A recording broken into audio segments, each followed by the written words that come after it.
Традиционалната манифестација Тортијада се одржува во Банско и оваа година по 22 пат. Лицата со телесен инвалидитет од цела Македонија уживаа во пријателското дружење како и правење торти. Првиот човек на Националниот сојуз на лица со телесен инвалидитет, Јовановиќ, вели дека ваквите настани ќе ја срушат парадигмата помеѓу општата популација и лицата со хендикеп.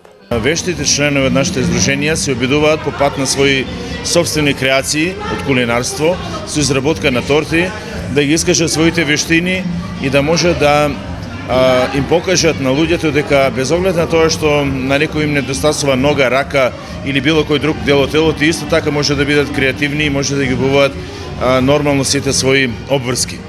Манифестацијата Тортијада 2019 година е организирана од страна на Сдруженијето за лица со телесен инвалидитет Мобилност Струмица, а под покровителство на Националниот сојуз на лица со телесен инвалидитет Мобилност Македонија, како и градоначалникот на Струмица Коста Јаневски.